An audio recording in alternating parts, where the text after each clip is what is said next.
So we just arrived in Estonia today in the airport. It's a brand new airport. We rented a car, drove to our hotel. It's in the port area, which is getting gentrified. It's super nice. Everything looks really new. Our initial impressions, I think, of Estonia are really very modern. A lot of new stuff. Now we're wandering around a little bit just to kind of get the lay of the land, get to know the town. And we thought we'd go check out the old 13th century Dominican monastery. It's closed, but this little art gallery is open, and it's down in this like catacombs area underneath the building itself, with art all over the walls and a fire going.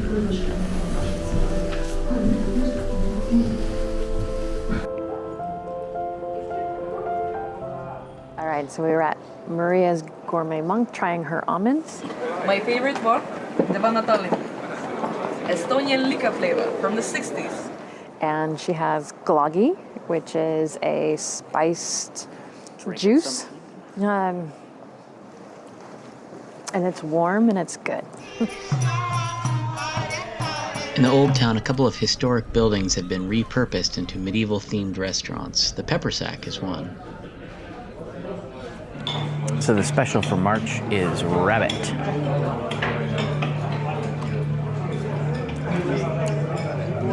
Tastes medieval.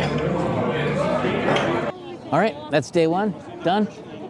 Got to see a little bit of the old town, a little bit of the city, and we're gonna go back to the hotel, plan out tomorrow's walking tour. Yeah.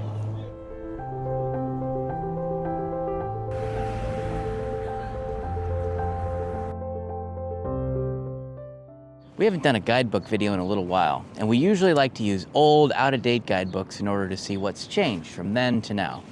This time we're not. We're using the current Estonia Bradt guide, and we're going to take a walking tour of the old town.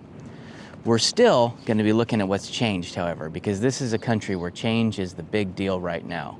We're staying here in the harbor area, which, as you can see, is in the process of getting built up.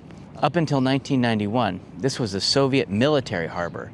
Change is coming fast to this area. This dirt parking lot that we're in right now is where our rental car is. And when we checked in, I asked the guy at the hotel, is it safe there? Are we going to be cool leaving our car here overnight and that kind of thing? And he said, oh yeah, for the past 4 or 5 years, no problem. Before that though, he said, no way. Built in the 1970s, the massive Viru Hotel was the first Soviet hotel open to foreigners.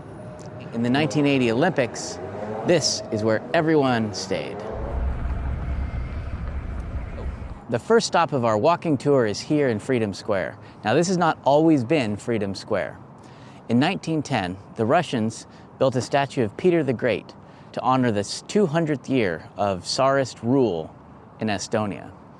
When Estonia became independent in 1920, they moved the statue of Peter the Great and actually used one of his legs to mint the first Estonian coins. This was Freedom Square again from 1920 to 1940, when the Soviets took over and once again renamed it Victory Square. Since 1989, it's been Freedom Square again. This is a late 19th century Charles church, built out of limestone, apparently scraping pennies together where they could, which is why the limestone all looks different. They got limestone as and where they can, according to the book. It's a very big church, seats about 1,500 people, and according to the book, this was a discrete symbolism of Estonian nationality during the Tsarist period.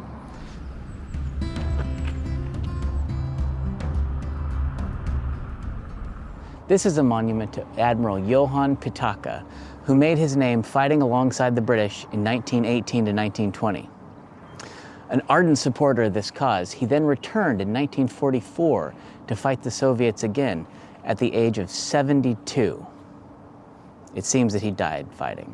Our tour brings us up here, where there's 2 sites of interest. This one is the statue of Linda.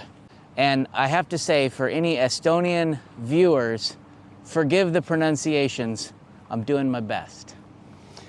So Linda was the mother of the mythological Estonian hero Kalevipoeg, whose tears formed Lake Ülemiste. Behind me is Pikk Hermann. Pikk Hermann is a substantial tower, more than 50 meters tall, that has marked a succession of different authorities over Estonia with the flag that flies on top. The Estonian flag flew for 4 days, 18 and 22 September 1944, after the Germans had been cashiered out and before the Soviets made their way back in. Since '89, in the perestroika period, it's been the Estonian flag ever since.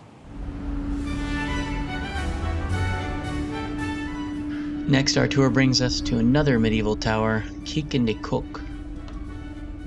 Kiekendekook means peek in the kitchen because from a tower you could look down and see into people's kitchens. Anyway, inside there's an extensive exhibit on the history of a local commercial and military brotherhood called the Society of the Blackheads, the Black Head being that of St. Maurice, an Egyptian military leader. Exhibits inside are fun. This one allows you to push a button, generate some random numbers, and see how far you get through a medieval life. In this interactive exhibit, you get to learn to sword fight.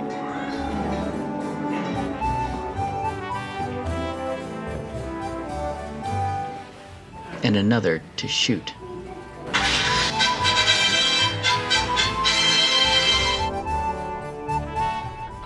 Attached to the keek is the Maiden Tower, which had been used in the 20th century as a residence for artists and as a cafe.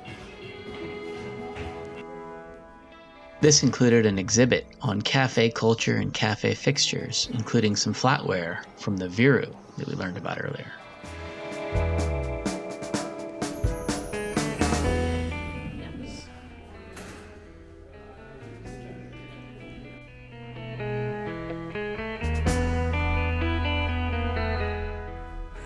We're in the Bastion tunnels, connected to Kiekendekook. These were originally constructed in the 17th century in anticipation of a Russian invasion. They never really got used, although they were used as an air raid shelter in 1944 when the Soviets were bombing Tallinn. When the Soviets took over, they anticipated their use as some sort of nuclear protection, and so they installed steel doors and stuff like that.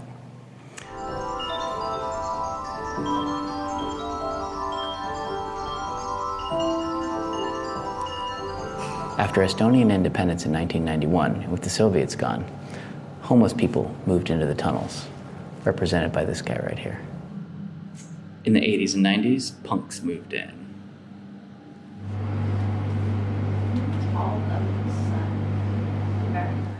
We took a little while in the tunnels and touring the towers, and so we've had to cut a little bit off of the normal city tour. We're going to jump ahead here to St. Nicholas's Church.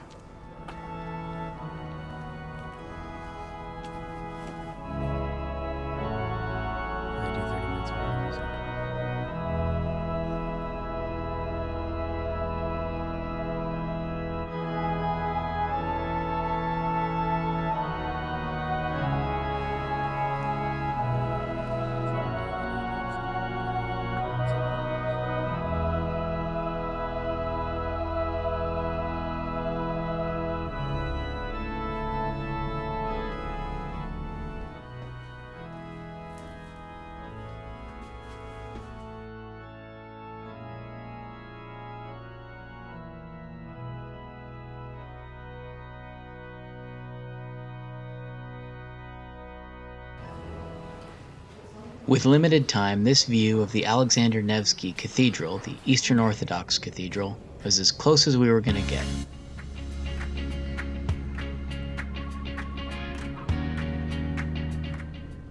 Our tour brings us to Town Hall Square. That large building behind me is largely from the 15th century and is the old town hall. It is the only surviving late Gothic building in all of Tallinn.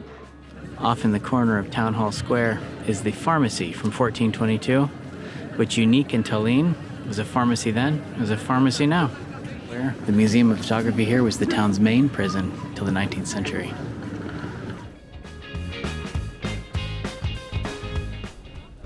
We're now heading down one of the shortest streets in Tallinn to the Holy Ghost Church, also from the 14th century. Guidebook points out that it's not facing east, suggesting that the streets were already a bit of a tangle when it was built. So we've been looking forward to this part of the tour all day long. Behind me is a cafe called Mia's Mok, but it means sweet tooth. Let's go have something.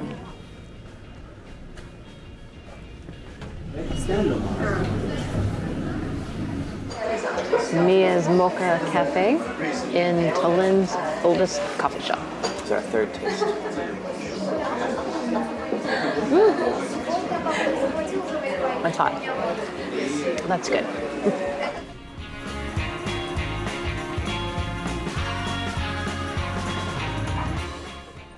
The little street called Pick outside of the cafe is known for its architecture.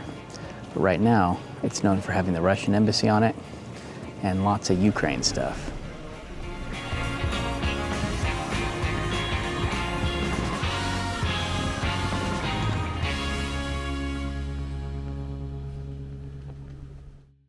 This is Pick 59, and this was the former headquarters of the KGB. It's a lovely building, you would never know, with the exception of the lower windows down here that are blacked out. It's because the cells in which the KGB were extracting information from people were down there, and you didn't have to hear or see any of it down the street. Nearing the turnaround point of the tour is King Olav's Church. Giant, massive tower. Supposed to be nice in the morning to get light over the rest of the old town. It is far from the morning. Our walking tour is now moving on to like its 40th hour. One of the things you notice when you walk around is not only are you surrounded by old buildings, but these glass plates are on lots of them telling you what they are. They tell you how old it is, the floor plan, and they contextualize it a little bit. It really puts a lot of the history of this town in perspective when you're walking around. This 16th century tower, the largest in town, is uncharitably called Fat Margaret. It defended the port. We're just about to the end of our walking tour. The Dominican monastery here is just as much closed. Actually, it's more closed than it was yesterday. It turns out, Tallinn is not a one-day city.